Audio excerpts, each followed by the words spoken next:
Good. All right, good evening, everyone. Welcome. I'll call this meeting to order. Give them the 30-day rule. Pledge allegiance to the flag of the United States of America and to the republic for which it stands, one nation, under God, indivisible, with liberty and justice for all. Because you can have to go through the bill. Good evening, everyone, and welcome to tonight's Upper Mount Bethel Township Board of Supervisors meeting, August 26th. In attendance for tonight's meeting, we have Supervisor Erler, Supervisor Ekman, Supervisor Albert, Supervisor Friedman, and I'm Supervisor Birmingham. So we do have a quorum for tonight's meeting. Agendas are up front on the podium if you need a copy of tonight's agenda. Have all the supervisors seen tonight's agenda? Yes. Yes. Is there, well, I do want to make one change in the agenda. Action item number 2, resolution 2024-17. I want to move that up to number 1. Because Tara will be giving her presentation, and that resolution pertains to that presentation. So we'll just move that up. Number 2 will be number 1, and number 1 will be number 2, and utility vehicle will be number 3. Anything else? Any other concerns or changes to the agenda? Yes, I do have a couple things. For action item, I would like to recuse myself from now number 3 for utility vehicle. Okay. And reviewing the agenda, seeing new business on number 2, appointment of executive director. I got the letter this morning, started reviewing it, started pulling up all of the bylaws, ordinances, trying to make heads or tails. I took it upon myself as a liaison of Parks and Rec to reach out to the chair so I wasn't, talking ill or not knowing, and he was unaware of this appointment if we're appointing somebody. So I just want to, would like to get some more information on new business number 2. Okay, we'll wait for that to come up on the agenda. Doesn't mean that we're voting on anything tonight. It's just a discussion, and we'll see where it goes. Anything else? Can I get a motion to approve tonight's agenda? So moved with the noted amendments. Second. Any other discussion? All those in favor of the motion say aye. Aye. Any opposed? Motion carries 5-0. At this time, we'll open it up for public comment. Nick will do the 3 minutes. He'll be your timer until I order a new timer. What's that? You're fixing it? Oh, you fixed the timer. Oh, that's fantastic. Well, we'll have that ready for the next meeting. All right, so Nick will do the 3 minutes. If you want to come up and make a public comment, just give us your name, address, and you have 3 minutes. And there's also another public comment under Roman numeral 6. So with that being said, does anybody want to make a public comment? Yeah.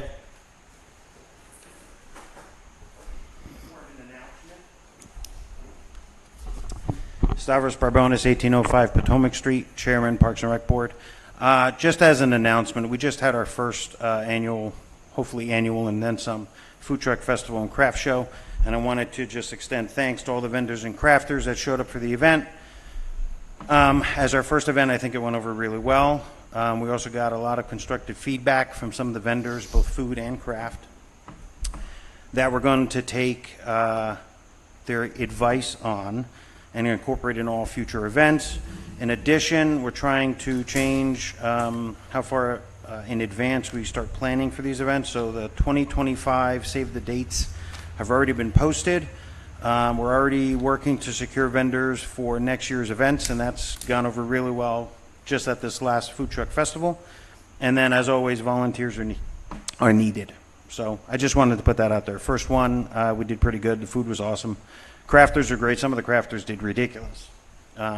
Almost selling out. So that's it. And please, just to the public, between the township Facebook page, the township website, we're trying to get word out for future events. We're trying to get well ahead of it, at least a year ahead of it.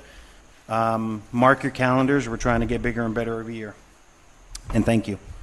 And Stavros, if you can get us the dates, get the supervisor. Cindy has the flyer, and we started Okay. sharing it on with vendors, and it's going to be on social media. Okay, and good job at the festival on Saturday. It was a success, no doubt about it. I Yep, was agreed. there, and you guys did a great job. And I'm going to give kudos to Dave for keeping up with me, doing quality control and eating at as many vendors as we possibly could. I thank that, and then to Corey and Jen for assisting with the event and also helping pick up trash and everything else. So it turned out really well. Great. Thank you. Anybody else? Public comment? Okay, moving on. We have Tara Mezzanot, who is here tonight to give us a presentation on I-80 and 611. Tara, thank you for coming tonight. Of course. So yes, for the record, Tara Mezzanotti, I am your I-8611 PennDOT NJDOT liaison. We had wanted to put this presentation up on the display for those that are here tonight, but it didn't work. So instead, unfortunately, the supervisors have a copy that I'll be speaking to, and you'll just have to pretend you can see what we're looking at.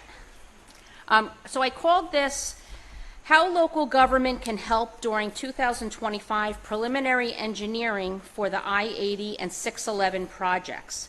As we've been talking about, we are going to be under preliminary engineering for 5 projects starting in 2025.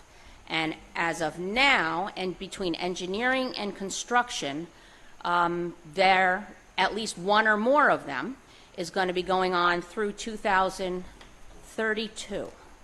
So what has just started in that they're working on the emergency repair to open 611, we're looking at some version of this on one or both sides of the river for the next 7 years. Because even when we get to the projects that I'll be speaking to, the project for PennDOT to do the rockfall mitigation on 611 and to repair the retaining wall, they're going to have to do lane closures for that preliminary engineering. Every time they need a survey done, that's going to be a lane closure. So we're going to be seeing some stress from this for quite some time, and it's right now is the time for the local governments to understand, and of course the residents and the businesses, you represent them, to have an idea of what's coming and how we can help nudge this along in productive ways. So as I said, we have the 5 projects. I'm flipped the page. Both sides of the river, the retaining walls have structurally failed. Both sides of the river, yes, we can use some form of rockfall mitigation. We are not against reasonable rockfall mitigation. On the Jersey side, we've seen the plan, and we are certainly, as you are on record, opposing the plan as proposed. But we're not against rockfall mitigation. We just need the right studies and done the right ways so that everybody is more comfortable that it's gone through the due diligence necessary to for this kind of stress that's going to be put upon us. So they're multi-year projects, simultaneous projects, and they're upon us with no coordination, with no plan of coordination, and no long-term solution. I've heard NJDOT public a conference call publicly saying they're working with PennDOT on coordinating. Clearly, with all we have going on, we have not yet seen any coordination of lane closures or potential traffic impacts. Just today, it was backed up for You had a huge backup to beyond Marshall's Creek coming east. And that's on the Jersey side. So this thing is just going to be going on and on and on. It's upon us. So we're going to flip the page. In order to do these projects, and this really speaks to the resolution that's before you, there are 5 federal laws that are in play. And I've mentioned these over the past several months, but I just really wanted to take some time to just concentrate this down and slow it down a little bit and make sure you understand how this connects to all projects in the Delaware Water Gap. Every one of these projects, and we have 5 on the books, is what's considered a federal action. It's a federal action because it's using federal highway money, but technically it's a thing called a federal action.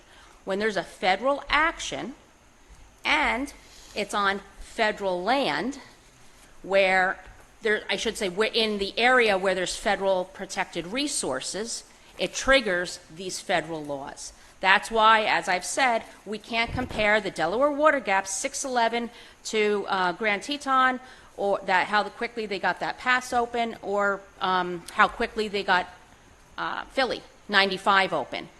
We are not that. We are everything that's not that. So those are the National Environmental Policy Act, NEPA, the National Historic Preservation Act, that's called Section 106. We just, like slang, call it Section 106, like we call the other one NEPA. The Endangered Species Act, which you don't hear talked about much because it just falls under the NEPA reviews. So they will be studying the presence of those protected species that are known and the habitat for plants that are known in the Delaware Water Gap. Any one of these projects, again, would trigger all these laws, every one of them. The Wild and Scenic Rivers Act, you won't hear much about that because that also falls under the NEPA category.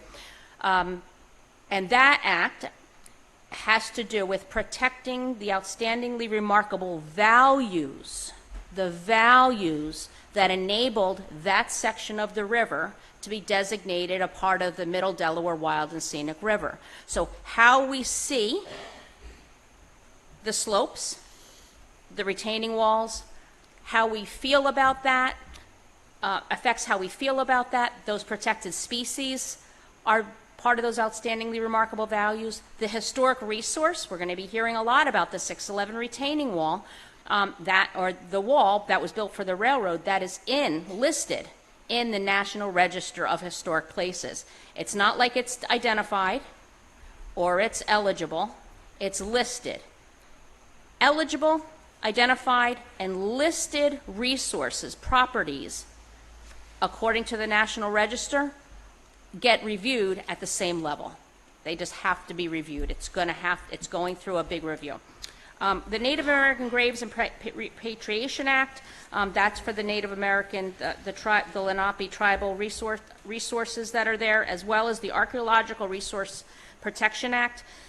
That one is why the monitor is there right now from the tribal nations, because they're opening the road to dig down to install conduit. So anytime you dig on federal land, and it's federal or a federal action, you're digging, you're going to have go through the processes that are required by this law. And that means, in this case, any earth that comes out underneath the roadway that's never been disturbed before is going to be looked through for tribal resources. So the protected resources in our gap: the Appalachian National Scenic Trail, Historic Old Mine Road, that's exit 1, the railroad that I spoke about. Sunfish Pond at the top of the mountain is already a national natural landmark.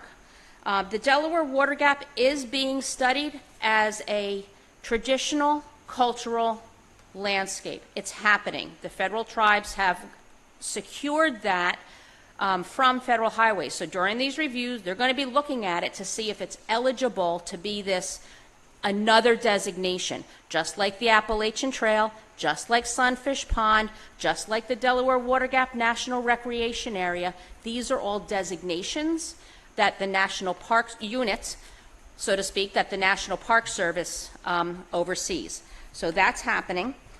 We are going, your resolution is asking Federal Highway to determine if our Delaware Water Gap would be a National Historic Landmark. The tribes are having theirs viewed for their resources. We're going to do the same for ours. And let's see. The stone wall that holds back rocks on the 80 side, that is likely eligible to be listed in the National Register of Historic Places. That stone wall built to hold back rocks, where the DOT claims rocks are hitting the road, which is part of why we oppose the project as proposed. Why are you going to rip out a potentially historic resource that's been doing its job and not letting rocks hit the road? That's on the list. The Middle Delaware National Wild and Scenic River, as I mentioned, and I still think I skipped one, but that's okay. So the solution, as I had mentioned in the past, and this resolution speaks to it, the solution meaning the best we can do with what we have to work with. There is no good answer here. But what we've learned is that the National Environmental Policy Act laws and the Historic Resources laws, there is a way, and there's a whole handbook put out by these two agencies that oversee these, that they get integrated. And that is what your resolution is also speaking to today. You're supporting Knowlton and Hardwick's resolution, asking for these agencies to take a look at this and to start that process now. Preliminary engineering hasn't even started. That's supposed to start 2025. We're building the table that we're going to have a seat at for all of this, is what we're doing. We're making sure that the people that don't normally do this, Federal Highway Pennsylvania, when was the last time they had to deal with something like this? How about Federal Highway New Jersey? They've never dealt with the resources I just spoke about. How about NJDOT or PennDOT? They've never on their own. How about doing it together? Forget about it. And that is why we have the quagmire we have right now. So we're going to be asked, we're setting the stage for all of this to happen quickly. We're setting the stage to make the request for a different lead agency. For these reviews to happen, there's one agency that has lead for those reviews. On the Jersey side, it's been Federal Highway New Jersey. On the Pennsylvania side, normally it would be Federal Highway Pennsylvania, because they have oversight over the DOTs. In this case, they've set the stage and showed us why we have every right to be asking for a third party to be the lead agency. And just because it's in the Delaware, the National Recreation Area, that there's National Park is responsible for these resources, due to simply because of the history in this area, it's probably a good idea to maybe say it shouldn't be them either. There's enough controversy there that we don't need another controversy, I think, anyway. And all this will require serious public involvement by law. Meetings have to be scheduled. They're required to check boxes on meetings. The township, local officials will have opportunities for meetings, as well as the regular general public. And they will be required by these laws to look at alternatives. And you guys are on record asking NJDOT to do the right studies for the reasons of it's time to look at a bypass or other bridges, other alternatives that are crazy. I just flipped to the next page, the boxes. It was overwhelming in 2020 when we first saw these possibilities that were not shared with the public.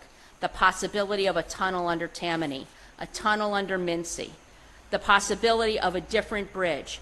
NJDOT threw them on paper to show us why, so they could check the required box that says they looked at alternatives and say this is not a reasonable alternative for rockfall mitigation.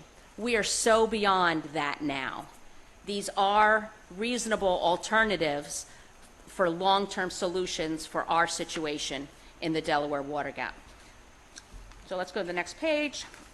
So it speaks to your resolution. I'll wait for this part till we get to the resolution. Next page is just listing all the federal agencies, the laws the federal agencies must adhere to. This just explains a little bit about what each law is. And what's my favorite page right now is the benefit of being the last municipality this month to be doing this is I get to say to you that, and I'm just going to go in order, Smithfield Township, Middle Smithfield Township, Stroud, Stroudsburg, as a Knowlton and Hardwick, and Warren County now, as well as Lower Mount Bethel Township, have passed similar related resolutions. We are all speaking with a united voice, or at least using the same language. You know, everybody agrees to the points on these that are your asks, your therefore be it resolves. They're in every resolution. And that's what we're doing here. So, questions before we hit the resolution? It's a lot. I hope that helps it be a little clearer how it all connects. Or am I confusing you more? Do they plan on doing the rock fall and the retaining walls at the same time? Thank you. They are both, we're talking 611 here. They are both in preliminary engineering 2025. So it is my belief, even though they haven't said such, it is my belief that they would wisely, and that's why we're doing this, and that's why we asked them to fund the wall now so that they can schedule this as a multi-phased coordinated project. Are they still talking about putting piers in river to work off of? That was on the Jersey side. They Yeah. abandoned that plan. That's part of the evidence that NJDOT maybe could use a little assistance and reasons why we shouldn't believe in their timelines. They said it was going to take 6 months to build platforms to do the repairs that are going on the retaining wall. Well, it took them 6 months to build one platform and get nowhere near the walls that needed to be fixed, the panels that needed to be fixed. So 6 months has turned into 18 months for NJDOT. So Tara, Yes. are you saying that we should create like a new agency to oversee this? No, we don't create anything. What we're doing, so I'm gonna pull out a piece of this resolution. I'm gonna use language that's in the resolution. The Council on Environmental Equality, CEQ. Oh, just tell me where you are in the I'm resolution. on the third page, I believe. Third page, the third to last whereas. Okay. Second from the top, whereas. The Council on Environmental Quality, CEQ, oversees NEPA implementation, interpretation of regulations for NEPA, procedural requirements, and helps to resolve disputes between federal agencies and with other government entities and members of the public. So CEQ is a presidential council. It's right under the president. Their job is all things NEPA. There is a procedure for conflict resolution, and there is a consultant that they've used when they've assigned. I think they do about 50 a year. 50 EAs or EISs turn into this a year. If our situation isn't a candidate for one of these things, I don't know what is. So we are not creating it, we're not funding it, we're not contributing. What we are doing is sharing our experience with them, and they make that kind of determination. So Knowlton Township and Hardwick, their resolutions was all about the reasons to do that exact thing. And Congressman Kane on the Jersey side, his office has been in communication with CEQ on this. And we have some of the particulars about that.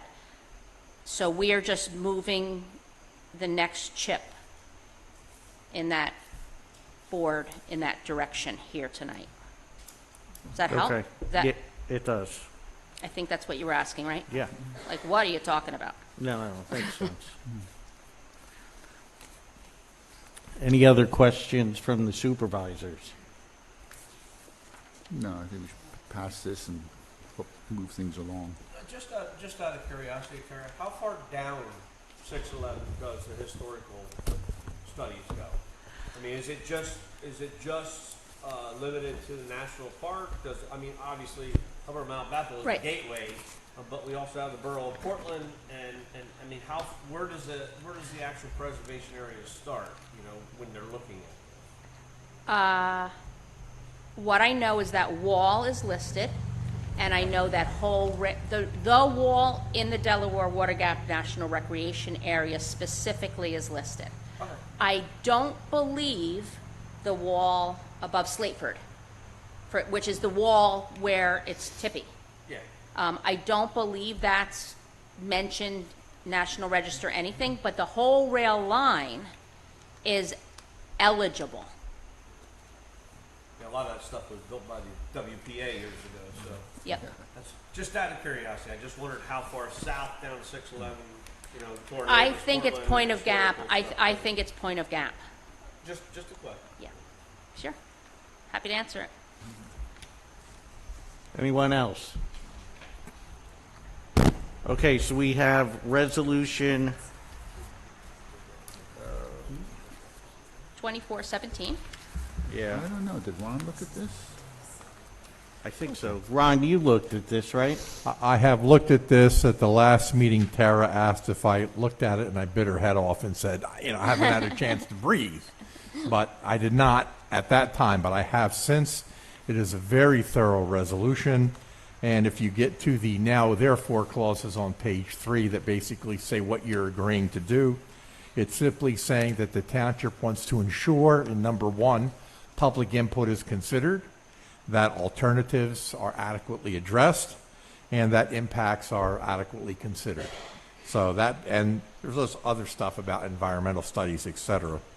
But that being said, I think it's a very thorough resolution. It covers a whole lot of ground, much better than I could ever draft, and I don't have any problem if the township wants to approve it. Okay, thank you, Ron. So with that being said, is there a motion to pass resolution 2024-17? So moved. Is there a second? Second. Any other discussion? All those in favor of the motion say aye. Aye. Any opposed? Motion carries 5-0. Thank you, Tara. We'll sign this now. If you could. And- may I stick around and get it now? Yeah, we'll pass it around, and Yeah. then you can be on your merry way, and thank you for all that you do. And thank you for accommodating me up front. Appreciate it. Sure.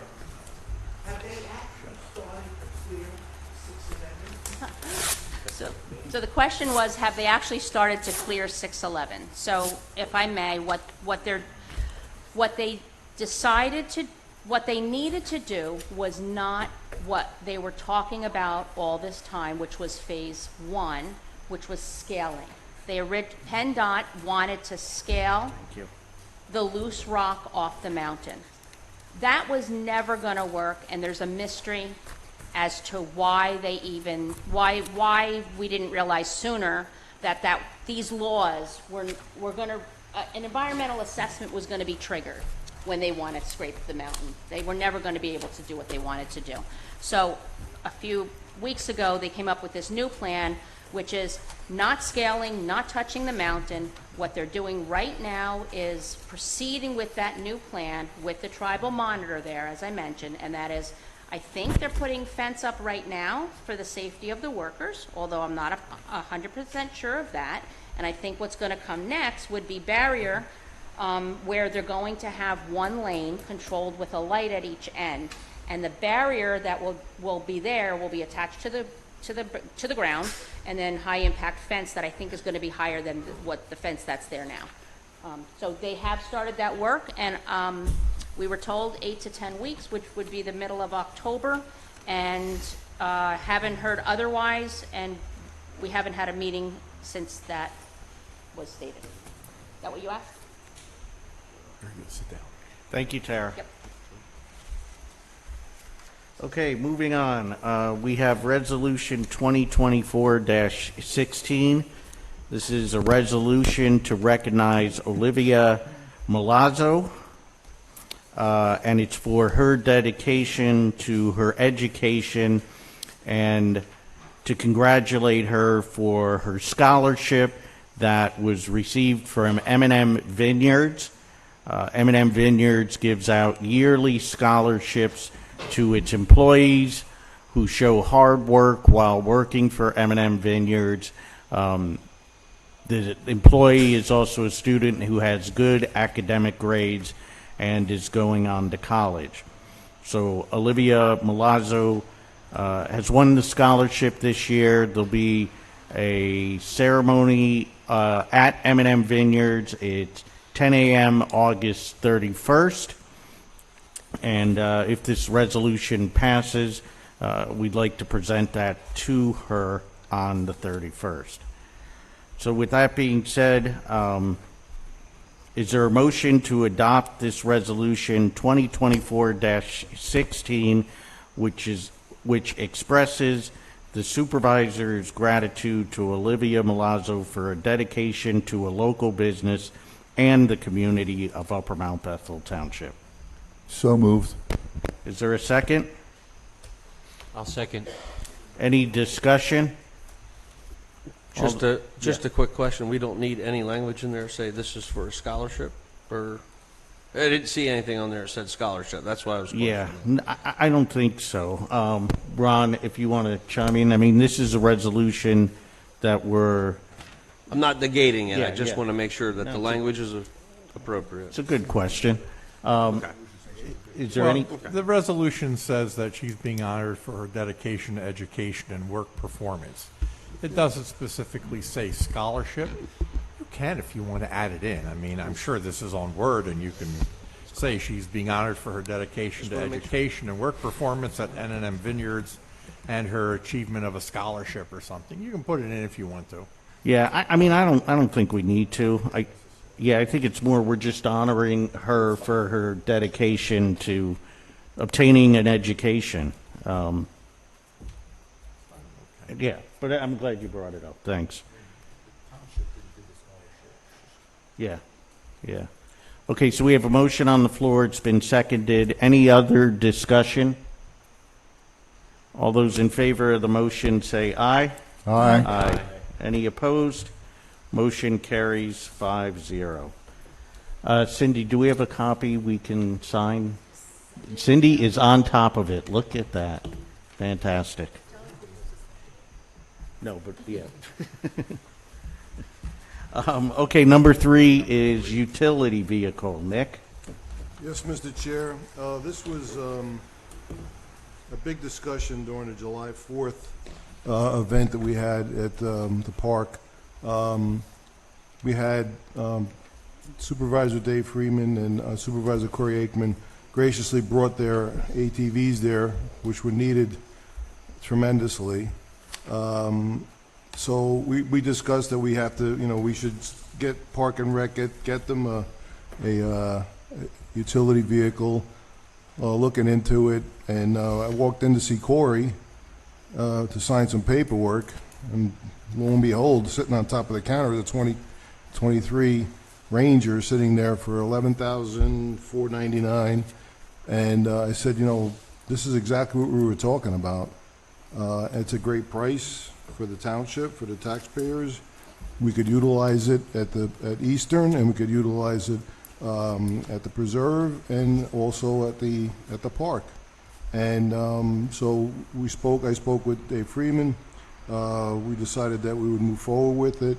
It's a local vendor, business, and I did a little due diligence. It's very difficult to find a 2023 around anymore, but the 2024s are all like $12,500 plus setup fees, So it's underneath the ceiling of the bidding process, so I don't need to bid out. We have the money, the funding, we have the funds. In our capital funds, we have $187,000 still sitting in that account. That was for equipment. This is equipment. We actually will be still segue into, we should be getting, the Board of Supervisors know that we're actually getting money back from the trucks that we bought 3 years ago. They overcharged us. I found out they made mistakes on the invoices, so they say. So we're going to be getting back $31,000 when they deliver the triaxle. So that check will be coming with that, so that'll be added onto there. I didn't add that into the amount that's in there. So, you know, we have the funds for it, and it'll be utilized a lot. And the Park and Rec needs it. You know, it's getting busier there. We're making headway at Eastern. The preserve, I'll talk about in announcements that we're moving forward. We're having meetings with Ann Flood and stuff like that, but I don't want to get into that. This is about the utility vehicle. But we need a vote to purchase the utility vehicle. And if there's any questions. Supervisors have any questions? Just a couple questions. This can be used for, can Lynn use this for EMA? If also the fire departments, if we need it? Yeah. Why not? Yeah. This is a township tool, this would be a township vehicle. Correct. Yeah, So yeah. Yeah. it's available for all township business and township functions.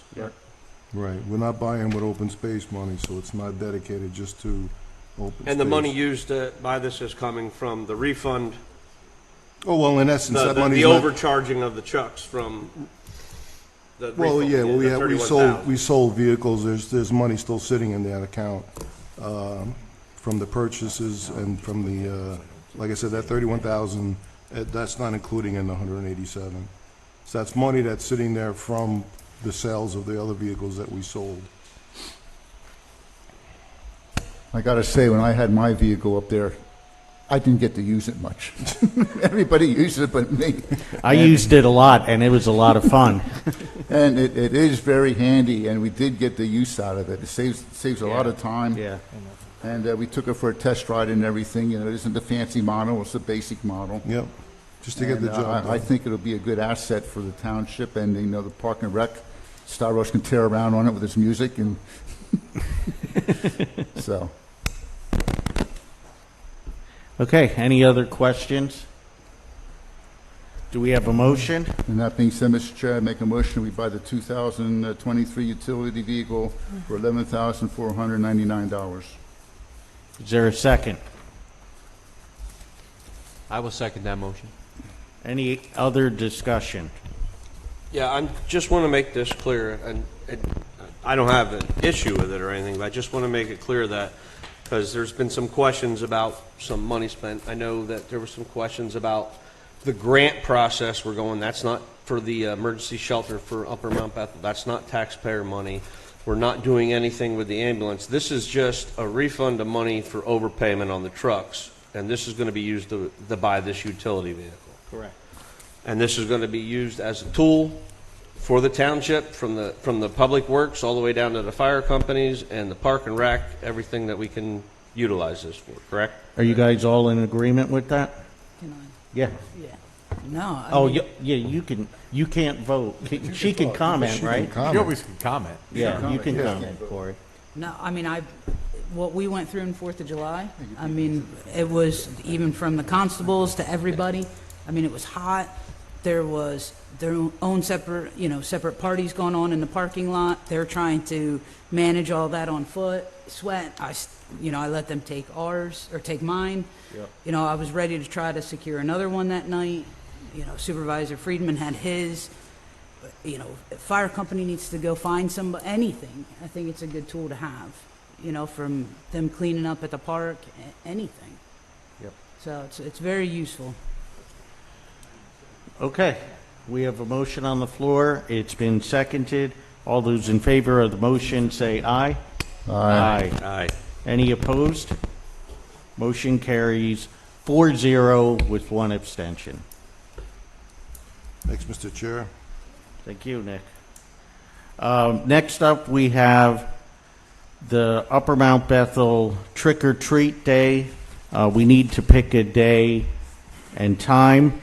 We were trying to coincide this with Mount Bethel Pharmacy. They're looking to do a trunk or treat up at the community park. It looks like they want to do their trunk or treat from 11 to 2. So just thoughts, if we want to do it on the same day, it would be, I think it's Saturday, October 27th. No, it's a Sunday. Is that a Sunday? Sunday. Then it's Sunday, October 27th. Let me just make sure. Yeah, it's Sunday, October 27th, from 11 to 2. Stavros, do you guys have to vote on that to allow them to use the parking lot at the park? And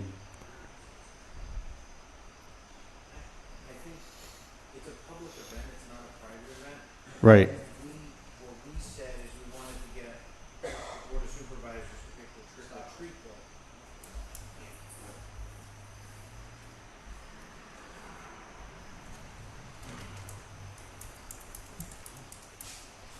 Sorry, can you hear me? Okay. So what Parks and Rec discussed was that it's not a private event, it's open to the public. It's not like they're charging. As long as they're using the parking lot, not the fields, and nothing's going to happen to our sports fields. You know, it's not that we don't want money, we don't want anything, we just want the Board of Supervisors to agree. If anything bad does happen, liability comes back to the township, you know, if anything goes bad at the park. We want to make sure we're covered. Yeah. But we also want the park used, so there's enough parking there to be able to have a rather large trunk or treat, and it's early enough, because typically trick or treating happens later in the day. I don't know what the other municipalities are doing right now. It might be 4 to 6, it might be 5 to 7 or something like that. So they're before that, so they're not impeding kids going out and doing traditional trick or treating either. Yeah, I mean, if they're doing it from 11 to 2, we could do township trick-or-treating from 2 to 4. Is the Sharon thought? here is saying typically it was 2 to 5. Yeah, 2 to 5 is Bangor. On And the East Bangor. 27th? Okay. So do we want to do ours on the 27th from 2 to 5? We could do our trick or treating at 2 to 5, that's fine. And then let the pharmacy do their thing from 11 to 2. Yeah. That's Yeah. fine. Okay. Any thoughts? Justin, any thoughts about trick-or-treating? Sounds good to me. Guys? Okay. All right, I'll make a motion that the Upper Mount Bethel Trick or Treat Day is Sunday, October 27th, from 2 p.m. to 5 p.m.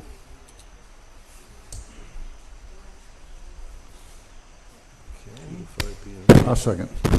Any other discussion? Okay, all those in favor of the motion say aye. Aye. Aye. Any opposed? Motion carries. So Stavros, I'm good to tell Mount Bethel Pharmacy that they're good to go then? Okay.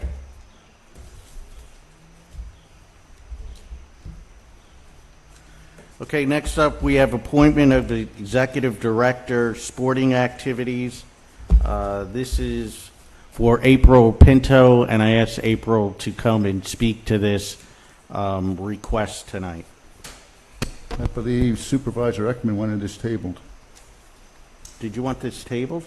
Well, I mean, since nobody knows about it, I think we should discuss it and then maybe research it and table it so we can get some answers on this. I mean, I have a ton of questions on appointing somebody when I'm reading the bylaws that are stating that upon recommendation from Parks and Rec to the Board of Supervisors. So it kind of contradicts in a lot of the older bylaws to the letter to, you know, it needs to be resolved. So I think it needs to either have a meeting with us in Parks and Rec, or, which I know because of sunshine, we may not be able to do with a full board, but I think, you know, there needs to be conversation about this, and then table it to a later date so we can do our due diligence and speak to the rest of the board and our board. I don't know, I just feel that pulling a trigger to appoint somebody is a little coming out of nowhere when the chair didn't know about it. This came this morning.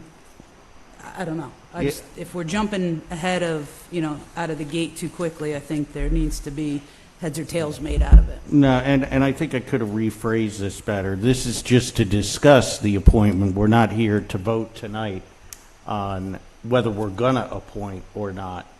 I think it was just for April to come up, explain, and then for us to take back and decide what do the supervisors want to do, what does the Park and Rec Committee want to do. So April, why don't you explain this position and what you're looking to do here? So I think I had a lot of explanations in my letter to you, along with a lot of examples. If you could just talk into the mic, that'd be... Sorry, trying. Yeah, my letter had a lot more detail, and I mean, I'm not going to read that word for word. It's a very long letter. It's a lot of what has been going on the last few months, and I don't feel comfortable going to the chairman and speaking about things with him. I also don't feel comfortable talking with any of Park and Rec about my issues with them, because I feel as though I have been blackballed by them because I refuse to be on their side of their feelings about certain board of supervisors. It's not an environment that I would like to be in. However, I know I do a really great job handling the sports and everything that I do on my own that no one from Park and Rec help with, and they haven't in at least a year. So I can, read what I just kind of typed up here while I was sitting back there, because I didn't realize I would have to talk so much, and I'm not a talker, so I can read what I have. I mean, if you're going to table it, then maybe some of this needs to wait. It's your call. We put you on the agenda for tonight, so if Yeah. you want to talk about it now, you can. If you want us to table it and put it on a future meeting, we can do that. I'd rather talk now and get it over with and not have to talk later. Okay. Kind of echoing what my email was, which were there were multiple times where items needing attention from our sporting programs needed quicker response times, and Park and Rec is and has shown that they're not able to do that. They can't accommodate those things in a speedy way. I have an excellent relationship with all of our sporting directors, and some of them complain about the processes and the length of the meetings they must sit through. On some occasions, I've received complaints that it is more of an interrogation. I handle all the financials and all the approvals for bills and items needed to be ordered. And you'll notice in my letter that I referenced the actions of the chairman of Park and Rec acting more of a dictator, sending an email stating that we won't do this, this, and this anymore, stating he's going to call email votes and having to have all Park and Rec approve things, instead of continuing what we had in place that we all voted on, regardless of what the bylaws say. Let me find where I was, excuse me. I work one-on-one, as I said, with the directors, but also I work with parents. Sometimes at a drop of a hat, where they're having an issue trying to register their child or pay their bill, and they're not as computer savvy maybe as some of us are. Most of those times I stop what I'm doing, get on the phone with the parent, and get things taken care of, where I handle things on the back end for them.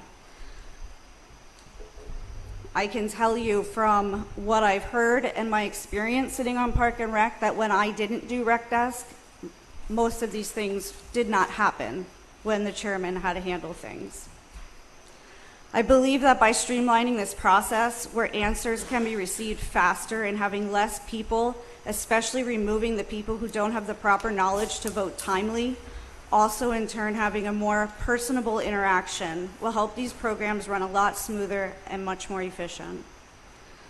I'd like to be able to work one-on-one with the Board of Supervisors and not be singled out for not having the same beliefs as Park and Rec do, which is their dislike for certain Board of Supervisors.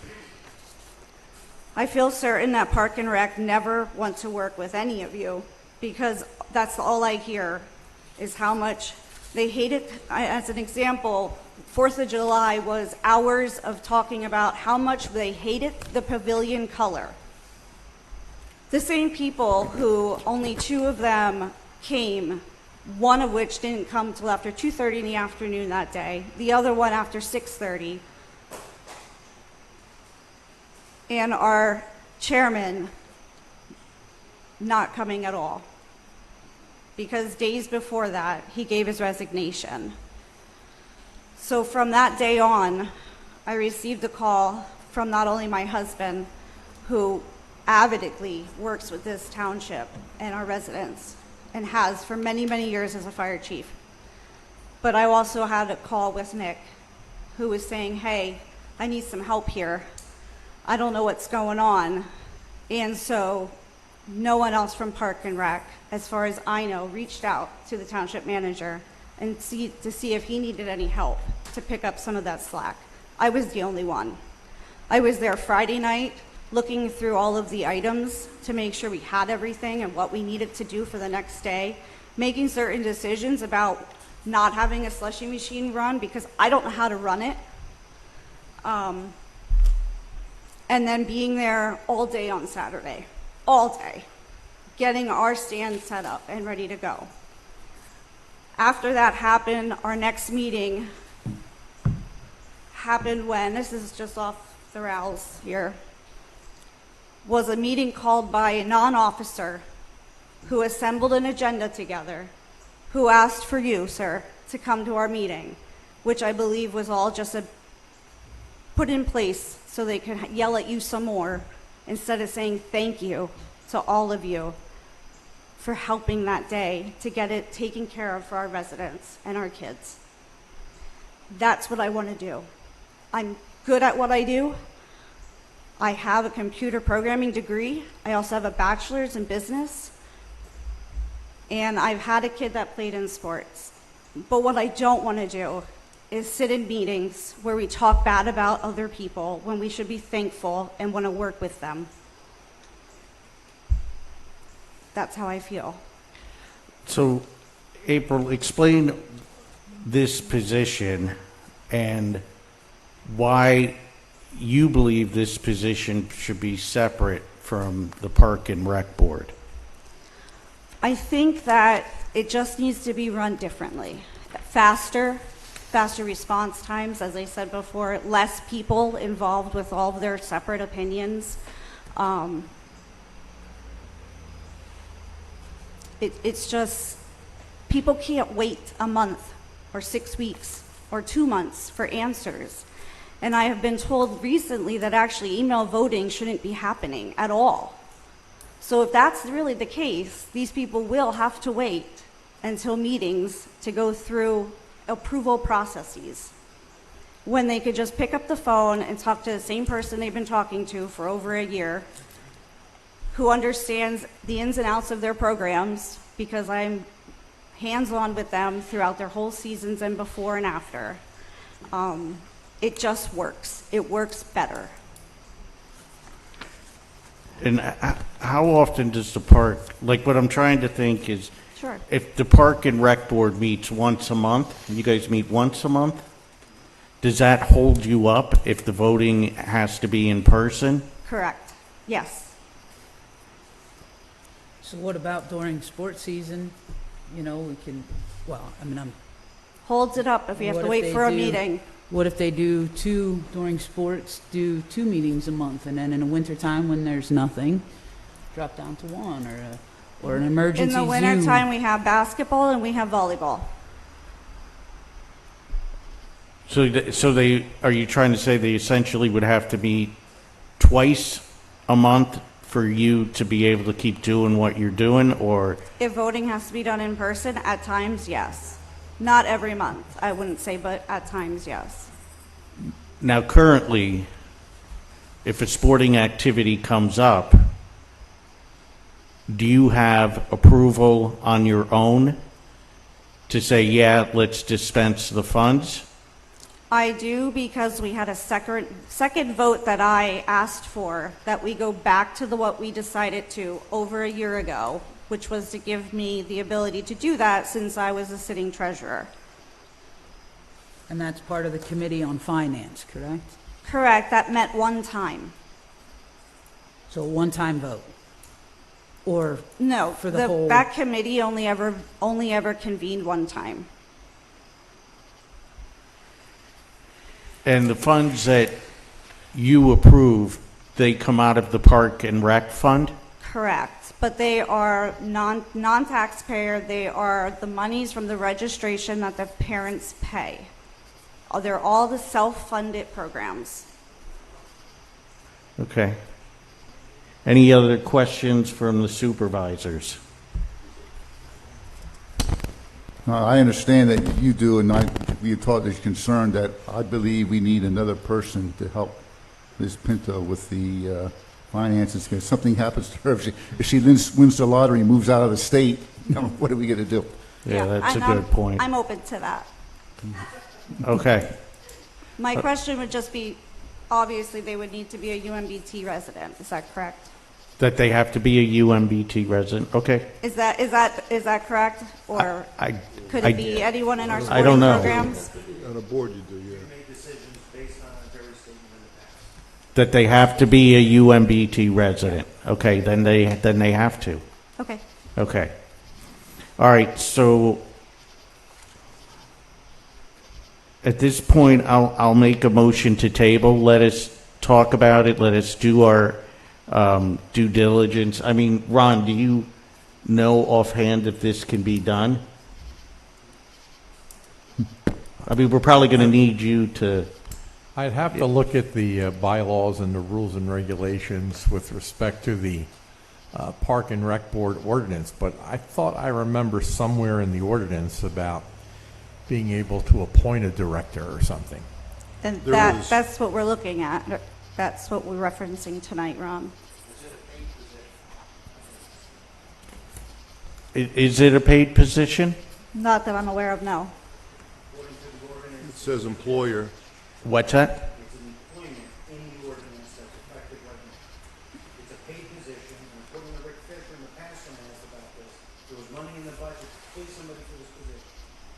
And this person can also not be a voting member of the Parks and Rec Board, and they work to the will of the Parks and Rec Board. They do not have autonomy based on the way it's described to them. And that goes back to 2001. It's reiterated in 2010-1 updated ordinance as well. The language is clear. They do not have specific and unilateral decisions to make expenditures. It says if the position exists, the executive director and the treasurer of the Parks and Rec Board make sure that expenditures are paid. That's the language in the document right now.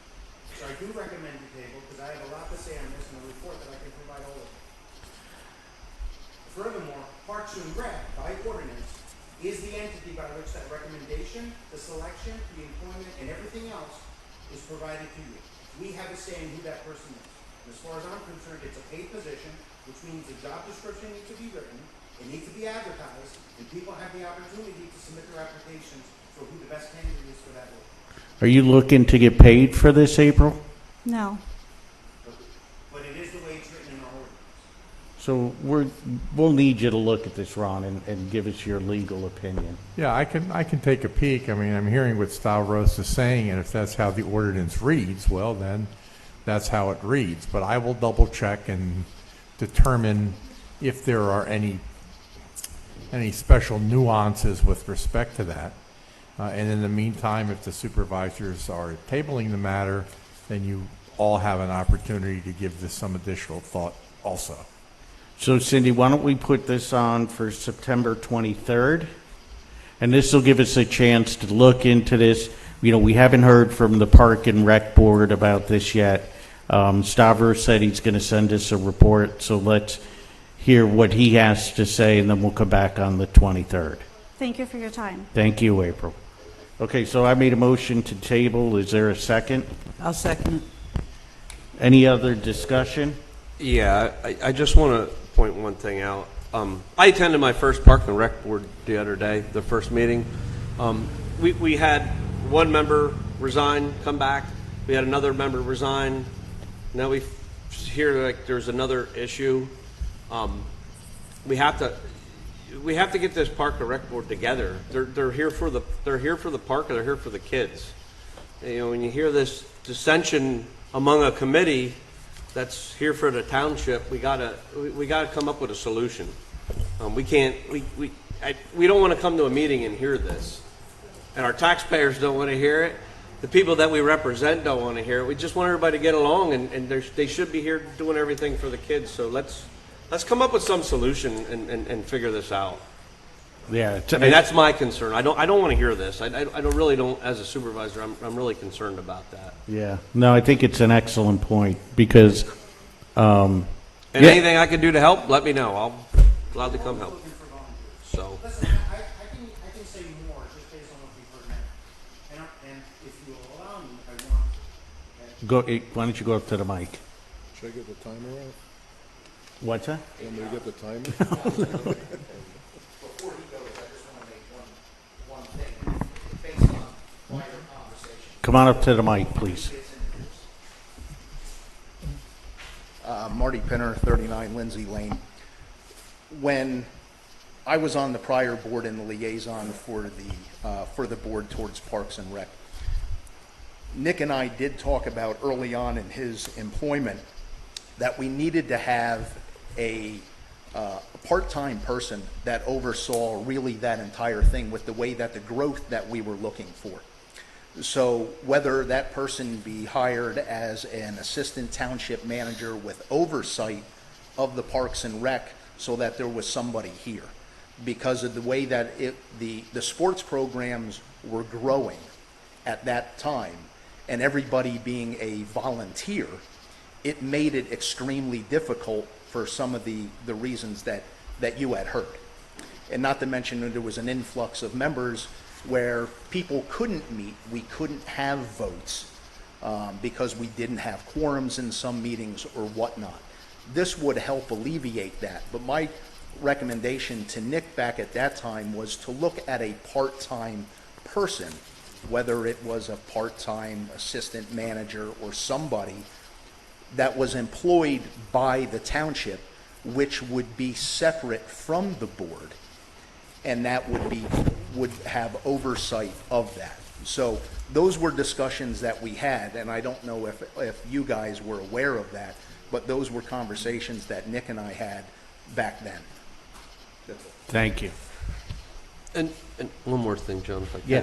If this would, no, you can go, Star. I don't want to cut you off. I just want to, even if the Park and Rec Board sits down and discusses this, it may not be a paid position. It could be a stipend, and they could donate that stipend back to the township. Yeah, I mean, Yeah, so that's. My concern is I want this board to coagulate and everybody work together and make sure that it's for the park and the kids. Agreed. So that's my concern. Agreed. Go ahead, Stavros. I just want to, I need to clarify some of what you heard here. The sports programs, softball, basketball, volleyball, there are volunteers who run those programs. In a lot of cases, those programs have their own board to make decisions on how they run their program. So in terms of the decision-making process, it's specifically and only in regards to finance, not everything. We don't control how they run their programs. The only thing that falls to us, because it's in the rec fund, is the disbursement of those funds. And we had an issue with that because money was being taken out last year without our approval from the rec fund. Ron clarified that because this happened under the prior township manager. We got those monies back. Operating expenses go to the general fund. That's not the issue here. As written in the ordinance right now, the executive director of recreation is a non-voting member. They cannot be part of the Parks and Rec Board. However, the Parks and Rec Board has the authority to spend the money out of the rec fund. If you're not a member of the Parks and Rec Board, you don't have that power. As described in the ordinance, the executive director of recreation is the chief administrative officer. It's briefly described for the creation of a recreational system, not for paying the bills. Okay?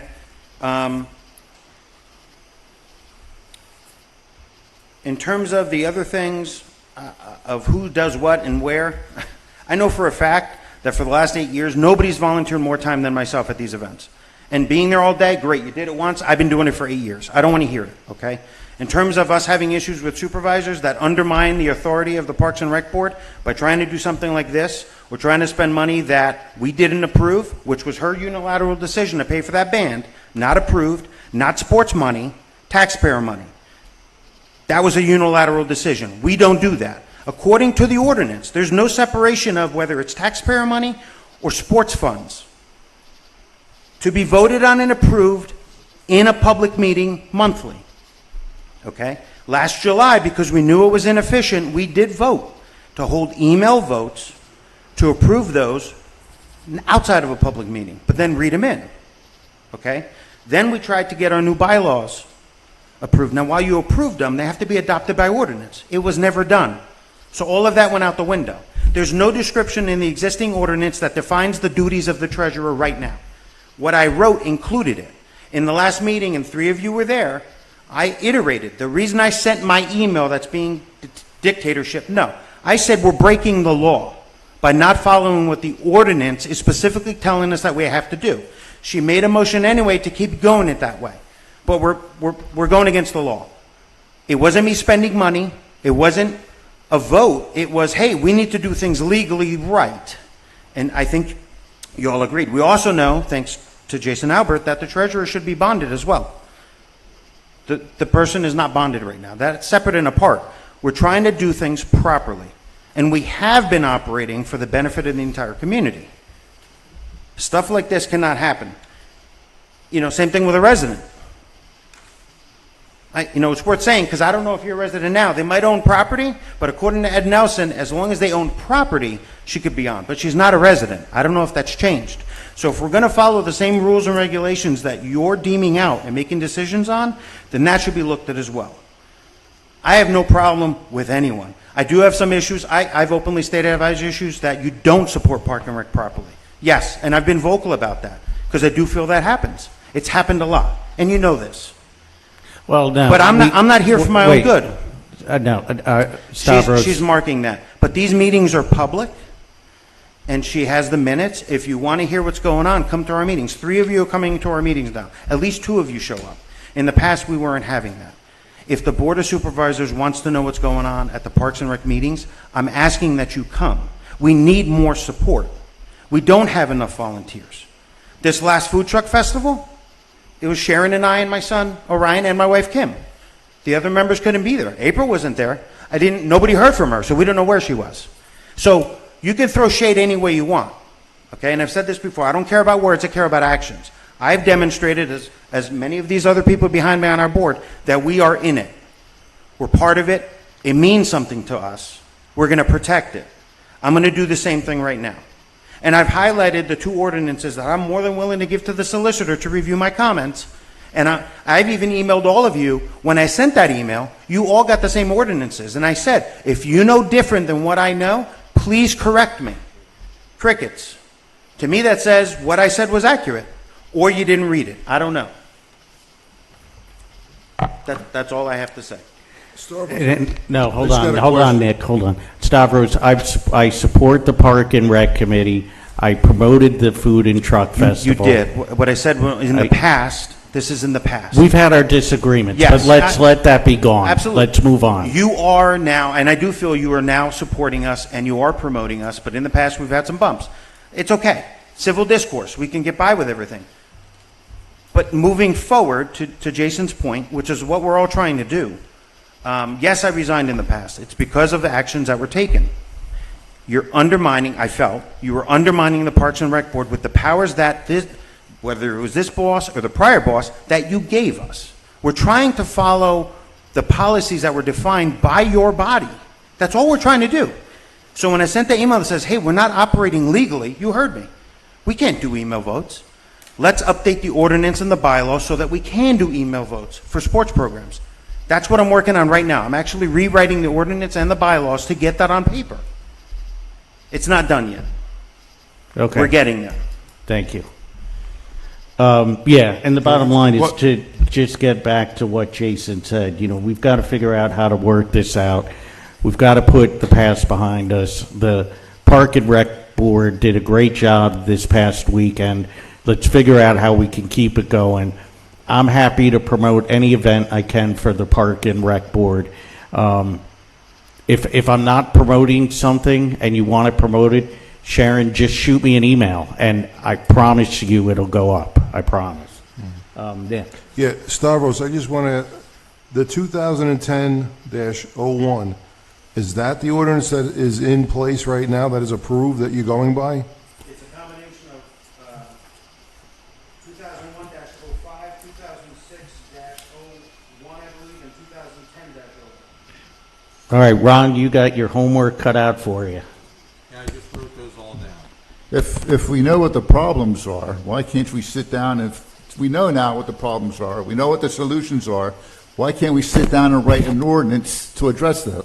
We already started that process, based on the last meeting. It's happening. Now, it's gonna take time. You guys have to, I believe you have to advertise for the adoption of the new ordinance, with new bylaws and everything else. That takes time.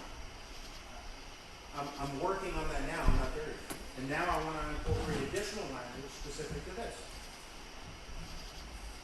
All right. We're trying to operate within the framework of the policies you gave us. The policy says we have to do all approvals in a public meeting. That's the ordinance. We're doing it over email, and then we're reading it in to the record at the monthly meeting. When we figured out or discovered that the bylaws that we asked for approval for last year didn't actually get adopted, we had to go back to the old ones. There's no descriptions. I added additional language in for the treasurer, for the role, how we get funds, all that's done.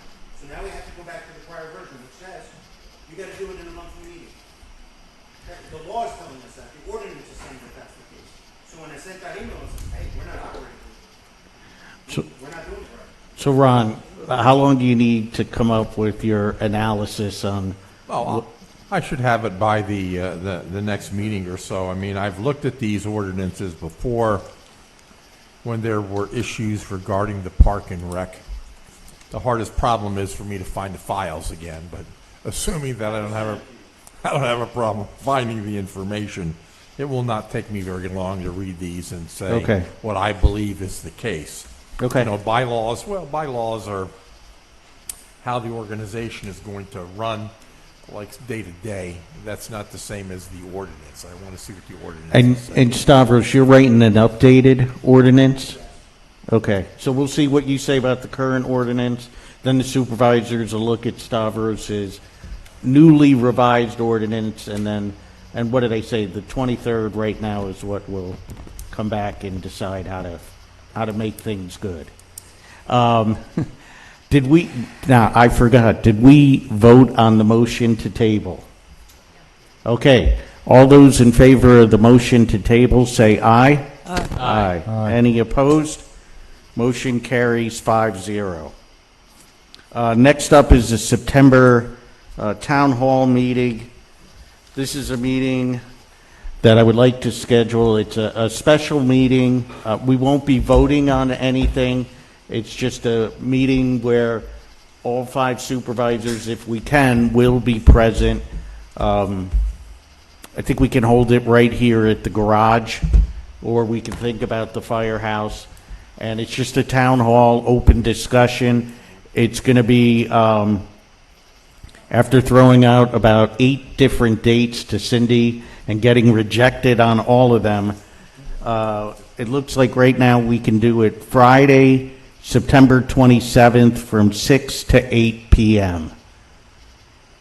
So other supervisors, just let me know if that works for you. 6 to 10 on the 27th? No, 6 to 8 on the 27th. 27. Then this won't be an official meeting, it'll be No voting. It'll just be to answer questions, hear ideas, open discussion. And do we have to advertise for that, Ron? Generally, if you're not going to be doing any deliberation, and if you're not going to be taking any action, you don't. But you know what? For the price of the advertisement, it's really insignificant to be safe. I would just advertise, put a little note in the newspaper, and you're set. Agreed. Okay. Okay, so then, and I don't need to make a motion for this, do I? I don't know if you need to make a motion, but if you're going to schedule the meeting and not deliberate and not take any He's the official chair and action- can call a meeting. Excuse me? He's a chair and can call a meeting, which is basically what he's doing. Right. I'm not sure if you necessarily need to have a motion. We could do it But just to be if safe. you want to make a motion to just advertise it, you can do that. All right, I'll do that. I'll make a motion that we advertise the Upper Mount Bethel Township Town Hall meeting Friday, September 27th, from 6 to 8 p.m. here at the Township Building. Second. Any other discussion? All those in favor of the motion, say aye. Aye. Aye. Motion carries 5-0. Next up is website. Nick? Yes, Mr. Chair, this has been an adventure since January, back and forth, trying to get our website rejuvenated. It's antiquated. We want to move it to make it more friendly for our residents and for non-residents, easy access, dress it up to the 2024 era. We got, I have three, Cindy and I sat down with MediaStead, which was we had a Zoom call with them, and they wanted $3,500 to do the website. They have a hosting fee. They have an hourly fee if you call them for service, which was one of the higher bids for this. Then there was another one, Revise. He quoted $3,900, but then every year after that, it's a $1,500 service fee every year. And the last one that we sat down with, that we've been going back and forth for about 3 months, is Tops Business Solutions. And they're a flat $3,042. There's no service fees. There's no other additional charges. We have access to them from normal business hours if we need to be. Just to note that Stavros has been involved in this since day one, our IT, and we feel that as, like I said, this adventure's been going on. It needs to come to an end and provide a nice website for everybody. So I would like to get a motion to move forward with Tops Business Solution. $3,042 is the cost of the website to be rebuilt. Okay, any questions from the supervisors? Yeah.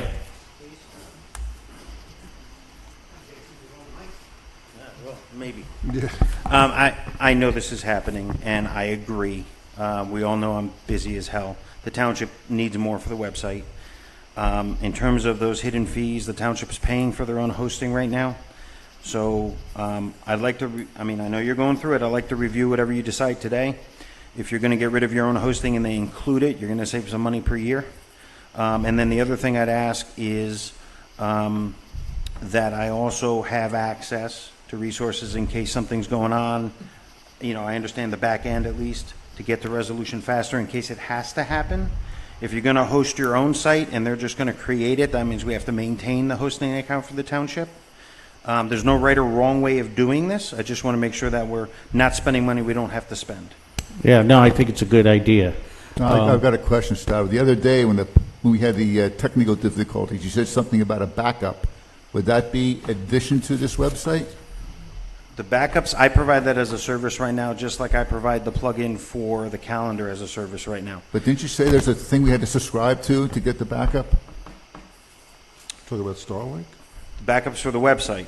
What was it? Starlink? Starlink or whatever? Starlink That was is the separate from the internet. website. This has nothing to do with that. All right, but if we have to do that, That's separate from the website. The website is not hosted out of this building. but do we have to get that in front of the board to approve that, to get the Starlink? Nick already No, we already approved approved that to me. All right, and that's It's all I just wanted to know. $500. Okay, Because, so I mean, while we're talking about the website and everything, we might as well, That's it, that's get it the all internet. done. actually, do you want me to talk about that? Yeah, go ahead. Just so everybody knows, the township's phone system is internet dependent.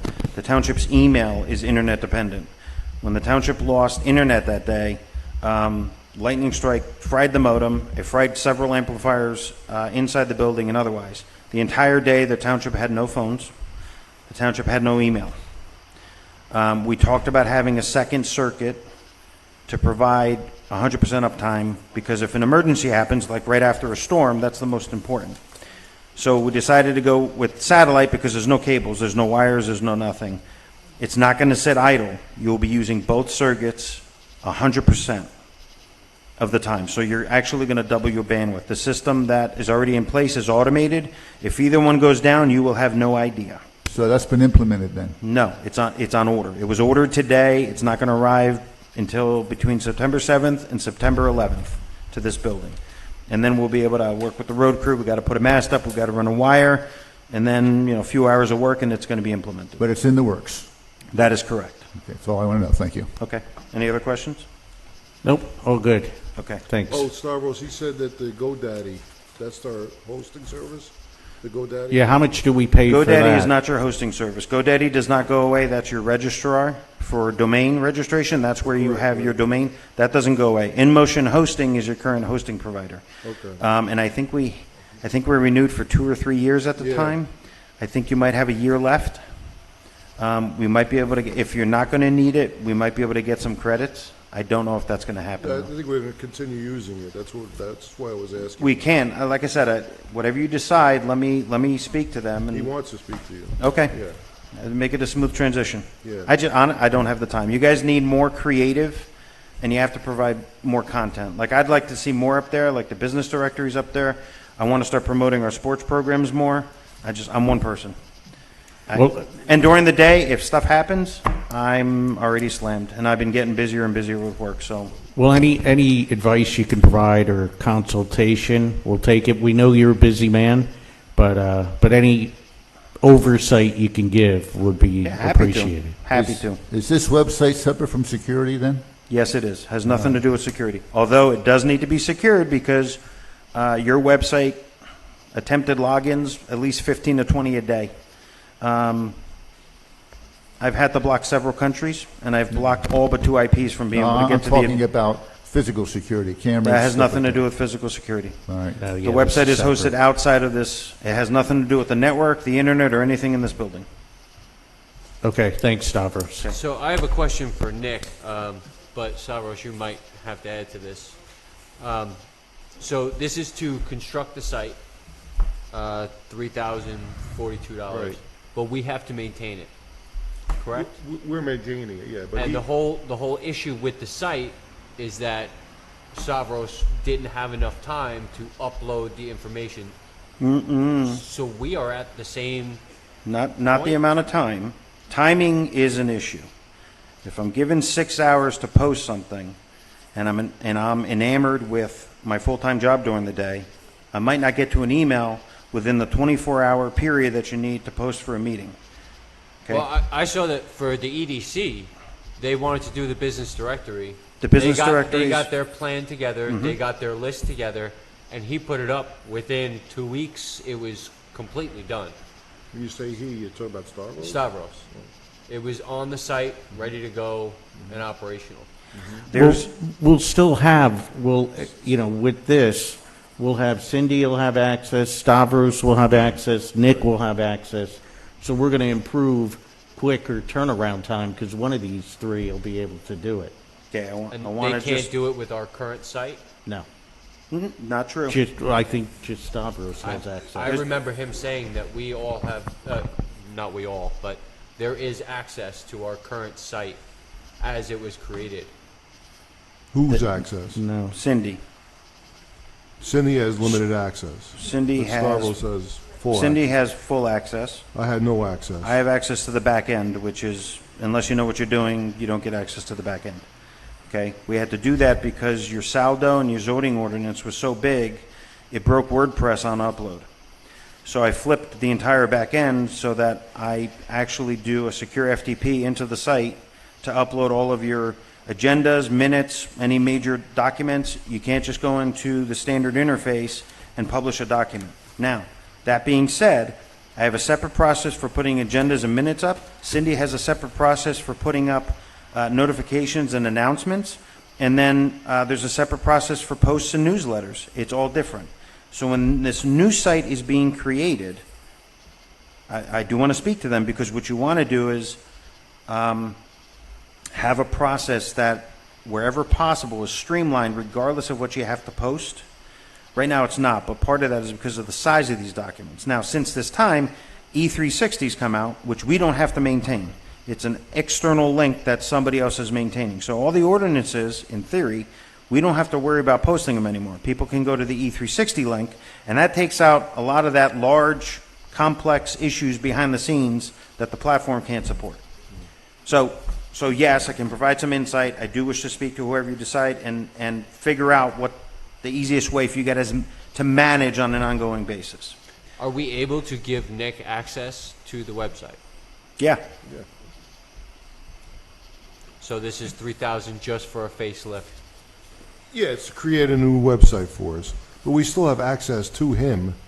You could buy block time if something, but we have Stavros. So Yeah, and they're like a help desk as well. Right, there's a help desk. If we can't get in touch with Stavros during the day, because he's busy, he's got a full-time job, we have you by block time, and then as long as it's during the day, from 9 to 5, we can access his technical support. And that's going to be an additional cost of how much It per year? it was It's $85 per year an hour. going forward. You buy it by block, or you could do hourly, but they'll charge you more. Yeah, Just like anything else. If they have a help desk and like something doesn't work on the website, they're not going to charge us for that. But like if we wanted to do, Stavros says, oh, we want a whole like sports section now, and we want to add something onto the website. That's design. You're going to pay for that. Yeah, then they're $85 an hour, I Yeah. think. So my question really comes down to our yearly payment for this site going forward. Is that going to save us on, are we going to break even going forward from what we pay him right now to do that stuff? Well, we still have to pay hosting regardless of what you do, but we pay Stavros hourly for his rates. I don't know what you're charging me. Honestly, half the time I don't charge you for website updates. Yeah, most of the time he doesn't, but That's because again, legally this is I can't during the day. We can't be where we can only depend on one person. We're a township. We were down all day. We couldn't do anything. We can't operate like that. It's 2024. We're not using an analog phone, so we need access. So if Stavros is not available, we do have an outlet now where we can contact Brandon, who is the one that's building our site and is familiar with that site. We can call him. If it costs us $85 or $89, it's a cost. They're a professional. So we can have access to him to fix that site and not have to worry if Stavros is available or not. Okay, my next question is he going to put up proposals and then we would select what site we like the Yeah, best? yes. He'll He builds submit a it. draft. Yeah. I think there's three changes. So he builds it. We look at it. If we want to make adjustments to it, we'll make adjustments to it, send it back to him, and then if he wants us to, if he says, you know what, he's not doing it, we could do it again. Okay. Any other questions? And I'll make a motion. I just want, when's it start? Immediately, if it's voted on? Yeah, Or is it going he's to go into expecting for you- 2025? No, it's going to be done within the month, it'll be done. I mean, he's going to put it together, but he's waiting for us to contact him tomorrow. We've been in contact with him for like 3 months. And that being said, Mr. Chair, I make the motion that we hire Top Business Solutions to build a new website for $3,042. Is there a second?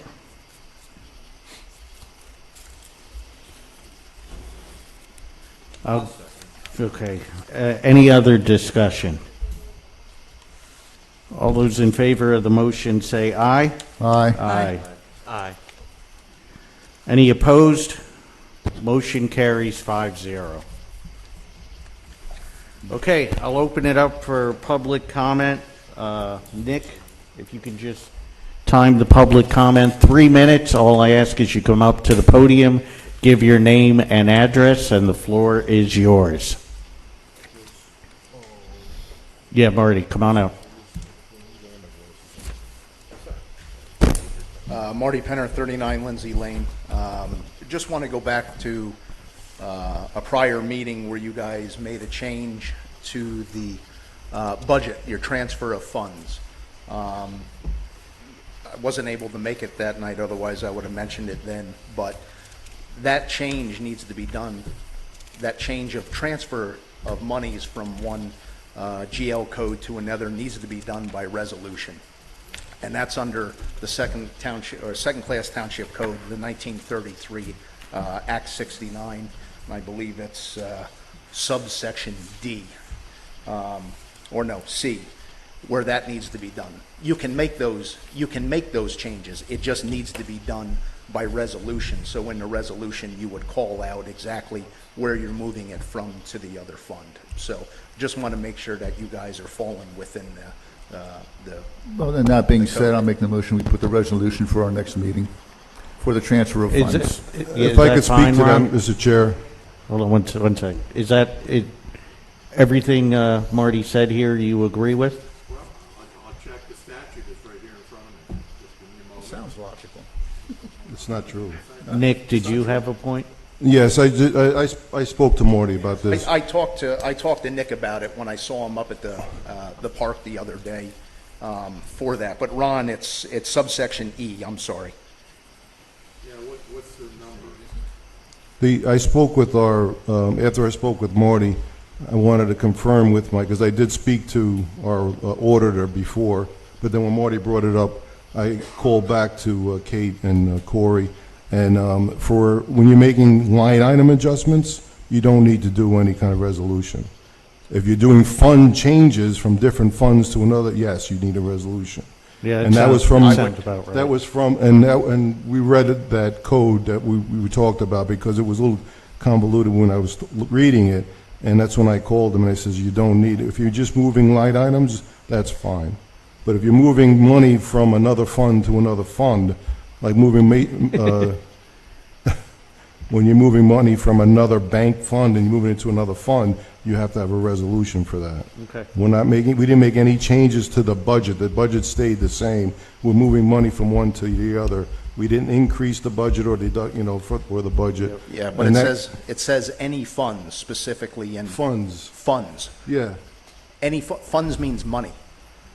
All right, Ron, That's what I'm getting. what's that's what the I'm getting verdict? I understand that, So Mark, but that- I'm just saying, cover your ass and do it by resolution. That's all I'm saying. she said we didn't need it. That's why I never brought it up. And she does the auditor for the state auditor. Okay. Under the provisions of the second-class township code for the annual budget, there's a subsection E that says the Board of Supervisors may, by resolution, make supplemental appropriations for any purpose from any funds on hand or estimated to be received within the fiscal year and not otherwise appropriated, including the proceeds of any borrowing authorized by law. Supplemental authorizations may be made whether or not an appropriation for that purpose was included in the original budget or budget as adopted. So in looking at this section, assuming this transaction falls within that section, then former Supervisor Pinner is correct, it would be by resolution. Now, if the township manager spoke to someone and they're saying it doesn't fall within that section, well, then, okay, it doesn't fall within that section. But if it's in that section, it has to be by resolution. Okay. It wasn't someone, it was the auditor, our auditor. Okay, Cindy, throw that on for, sorry, I didn't mean to scare our township secretary. If you can throw that on for the 9th, please? And then we'll figure out what we're going to do. There we go. I mean, I don't know. I have no, I don't know. That's why we have an auditor for guidance. What's, As I said, that's oh, why and we the have. auditor said you They're didn't both need to. CPAs, so that's why I got my guidance from them. And Marty, Marty is a finance guy, and I understand. That's why I check with them again. Well, then, can you get something from the auditor in writing? Yeah, I'll call her again. That'd be great. Yeah. And then we could, if we have to, we'll table it at that Yeah. point. Okay. Sure. Thanks. Nick, that was one of my questions about the general fund. So this number here is not reflected in our motion last meeting? I'm sorry, I don't know what you're looking at. Under law, 40-40-00, the budgeted amount, it seems like it wasn't changed. So this wasn't updated as per our last meeting? Oh, you're saying this wasn't updated from the prior? I look at the date on this. This is from 8/22. So you're looking at the bottom line? No, I'm looking at the under law. Right, which general ledger line are you looking at? It's 44,000 for law in expenses. I'll give you the...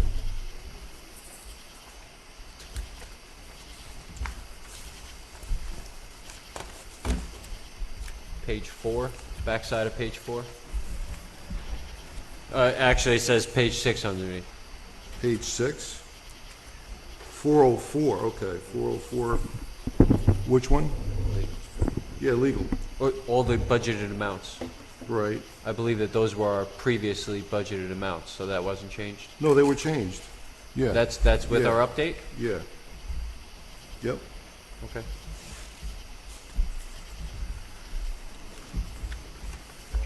Okay. The special legal services, we added money there. Okay. And I do have some other concerns on here. Yeah, sure. I don't know whether to address it here or if I should talk to you. Whatever you want to do, John, if you want to ask me. I just see that we just hired 2 road crew people, and Right. one of the things that really caught my eye was the overtime. I think we're at 10 times our budgeted amount for overtime for road crew. Well, there is And 2 more that's- guys, and we did do a lot of work at the park. I understand, it's under street cleaning? Yeah, Diane puts money into different funds, and I question her on that, but this is what she does, she's been doing previously. I don't know why she's adamant about doing that, but Also, highway maintenance, general overtime for special is 9,500 over. highway maintenance. It's just that it seems like our road crew overtime is, on multiple line items, is in excess. Why don't you guys meet separately on Okay. this? Yeah, And then we if can there's go over any this. issues, we can put it on the agenda. Because if you actually look at the salaries of the highway department, it's really low, because she puts it in different categories. So in actuality, there's a lot more money in that category than what you're saying. So like, I'll give you, if you look at, Okay, then we can, I'll meet with you besides here, and you can explain it to me a little bit better, and so we you're can just saying make the sure that highway things match. maintenance, general services, so as road department, and it says we spent $92,000, but there's budgeted of $225,000, she puts it in specific categories. She moves them to different categories. So pipe work, bridge work, park work. Okay. You follow I me? also see that the workman's comp for the fire departments, which we're currently at 14,750, wasn't Yeah, budgeted at all. Yeah. There was that's no budget something- for that. That's something that, I might have missed that from last year because I was thrown into the budget, but realizing that we pay for 2 workman's comps for both departments. Okay, so perhaps we can meet down with Jason, the treasurer as well, and we can just, Yeah. Okay.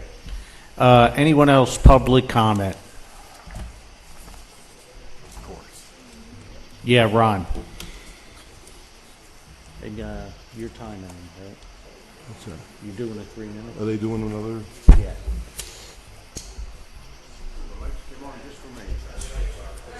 Wasn't that nice?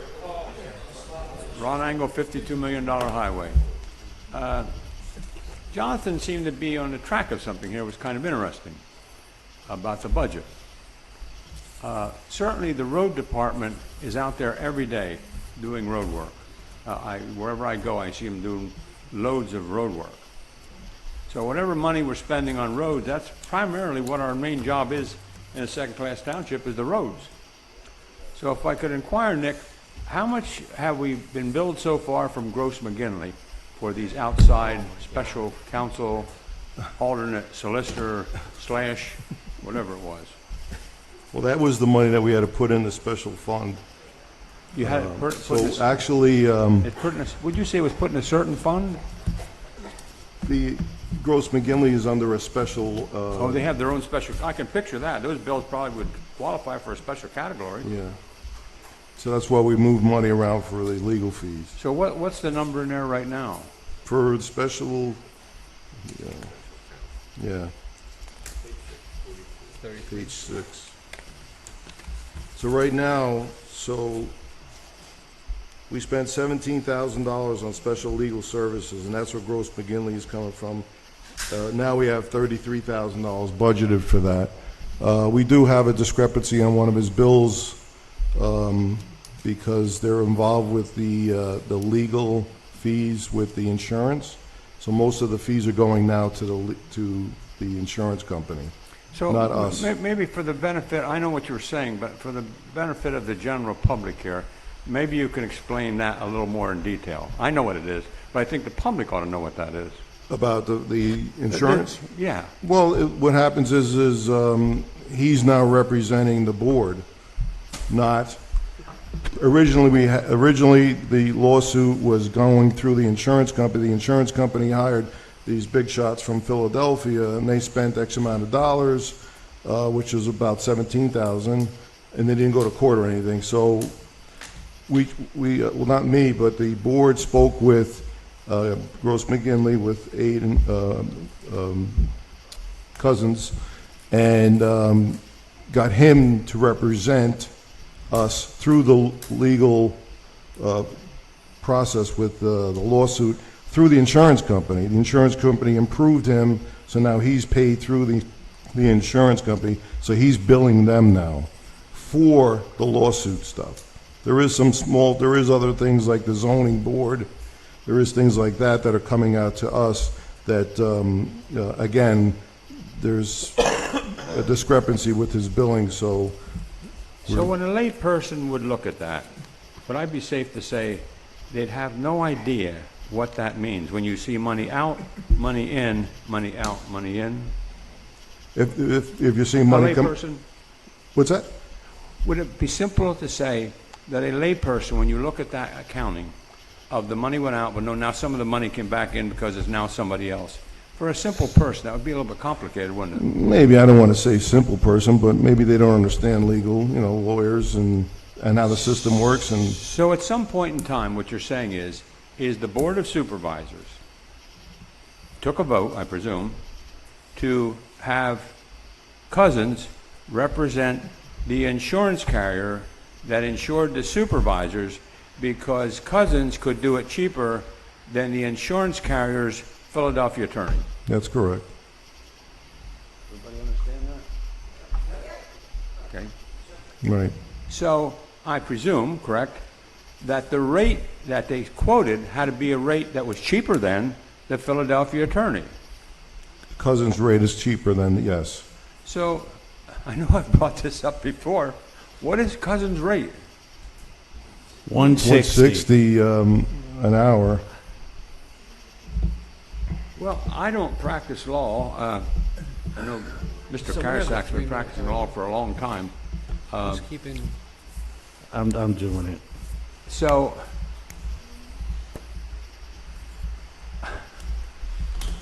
I don't think I've ever heard of a situation that way, where you had insurance, and rightfully so, and the supervisor turned in a claim, they were sued. Right. So they turned it over to the insurance carrier. The insurance carrier said, "Yep, no problem. We got a Philadelphia attorney who will handle this for us." But somehow the supervisor intervened. Was that done on a vote? I don't, you have to ask the Board of Supervisors. I don't know if it was done in a vote or not. Was that done on a vote, Mr. I Buchanan? believe so. You believe so or you know so? I'm not going to give you a definite answer. I got to look at the meeting minutes to make sure. Well, But it was obviously done for a cost-effective reason. well, a cost effective for the insurance carrier had nothing to do with saving money for taxpayers. Oh, yes, it did. Yes, it does. Because we have to pay. Oh, the so you're going to say deductible. you feel your insurance premium is going to go up? Yeah. Well, maybe you shouldn't get in these lawsuits. You wouldn't have to worry about your insurance premiums going up. Well, maybe, yeah, if you tell your buddy Pector to drop the lawsuit, that would be great. I mean, you sold them the land, Ron. And maybe if you'd quit... Yep, your 3 minutes is up, Ron. Ron, you went way over your 3 minutes. Oh, bye. You went way over your 3 minutes. Why don't you level with these people Ron. what you're up to out here? Ron, you had your 3 minutes. You got to play by the You just can't rules. deal with me, can you, John? Anyone else public John, comment? I just Yeah, I'd wanted like to pay move it. on to number 7, Mr. Chair, under Like announcements. Kamala Harris, John, I love you. Anyone else? I love you, John. Okay. I love you. David, I love you. Anyone else public comment? The feeling's mutual, however you feel about it. All right, let's move on to announcements. Supervisor Erler. Yes, I'd just like to reiterate something I stated at the last meeting, which is East Bangor is holding a hands-only CPR and Stop the Bleed course, which we will be setting up one for Mount Bethel residents as well. But if anyone wants to attend this one, it is October 1st from 6 to 7 p.m. It is a free course, and it's being held at the East Bangor Fire Department Social Hall at 30 East Central Avenue in East Bangor, and that is run by the mayor there, Confalone. And when you do the Stop the Bleed for Upper Mount Bethel, you're going to do it before a township meeting. Correct. I'm still in the process of putting Cool. things together, so I do not have a date as of yet. Okay, thanks. Supervisor Ekman.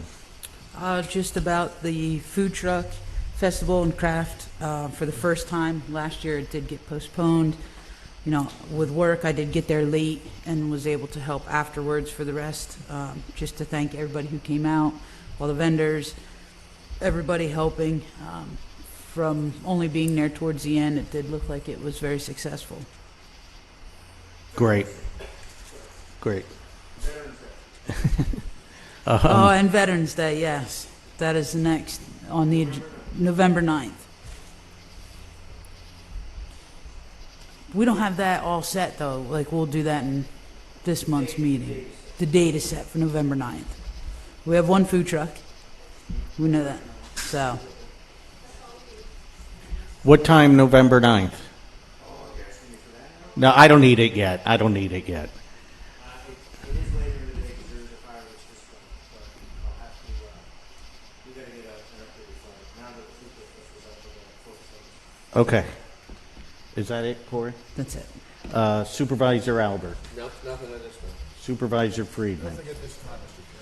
Okay, just a couple things. The electronics recycling event went well.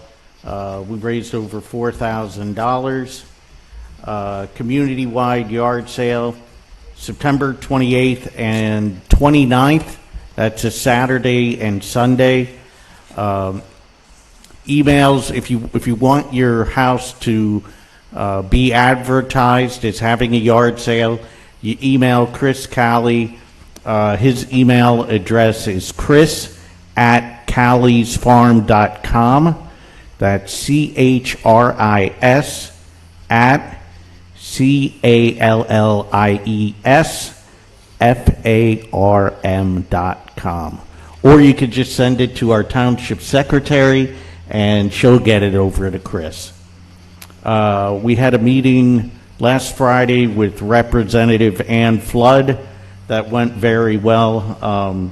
Supervisor Friedman and Township Manager Nick and I met with Representative Flood along with our firefighters, and that's in terms of the award of the LSA grant, which is coming up, I believe, mid-September, late September. Should be coming around that date. So, yeah, so we'll keep you updated on that. And September 11th, there's a blood drive at the Mount Bethel Firehouse from 1 p.m. to 7 p.m. And then we're going to have our annual September 11th tribute at 7:15 p.m. out in front of the Mount Bethel Firehouse. And I'll give you more details about that at our next meeting. And that's it. Nick, announcements? Just a couple of things. On Wednesday, the 28th, at the Township Building, we're going to have our open space meeting. And if you want to learn more about the preserve, we're coming tour. Actually, our engineer is going to be there. Mr. Simone's going to be there, Pete Simone, and go over moving forward what's going on in the expenditures and the budgets. I'm sorry, not the budgets, but the actual bids that we're going to be the grants. We also have this was put together. Should be plenty more. I think we're going to post that online. This is the Portland to Lake Mincy Trail feasibility study, so that come to a completion. That's been going on for over a year. If you have any questions about that, we can talk about it at the meeting. It's pretty exciting. Going from, it's going to be bike trails, future bike trails, walking trails going through Lake Mincy, connecting it to Portland, which eventually someday will be connected to the Liberty Trail. But it was very thorough, and a lot of people got involved. But it should be an exciting meeting on the 28th. So township residents are all involved. You want to learn a little bit about what's going on with all the money that we're putting into the open space money. It's going to be pretty exciting coming up, and probably in 2025. Just a footnote: myself and Laura Bacco is our chair, and Pete Simone are going to be meeting with Senator Boscola's office to go over the actual grants too. So for they all, Ann Flood, we already had a meeting with her. They all support us, and Senator Boscola also supports us. So things are moving along. I know it's been a long run, over 8 years, but pretty soon we're going to start seeing some results. So everybody's welcome to come. That's it, Mr. Chairman. All right, thank you, Nick. Cindy? Ron? Nothing, Mr. Chair. Justin? Nothing, Mr. Chair, thank you. Okay. All right, we're going to go back into executive session to discuss ongoing litigation issues. We will return.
1, 2. All right, we're back in. It is 9:21. We went back into executive session where we discussed the municipal authority, and there was no action taken. We also discussed another litigation issue, and do we have an action taken from that? I'd like to make a motion of, what's his name? Kim Gambale. That we paid Kim Gambale $1,845 for past garbage miscalculation, and that it be contingent upon her signing a release that there will be no further action taken by either side. Is there a second? I will second that. Any discussion? All those in favor of the motion say aye. Aye. Aye. Any opposed? Motion passes. Is there...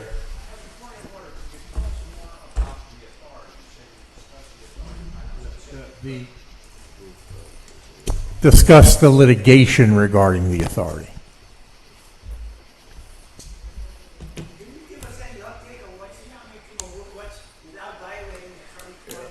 Mike, we can do it at the town hall. We'll do it at the town hall. Okay, do we have a motion to adjourn? So moved. Is there a second? Second. All those in favor say aye. Aye. Aye. Meeting adjourned.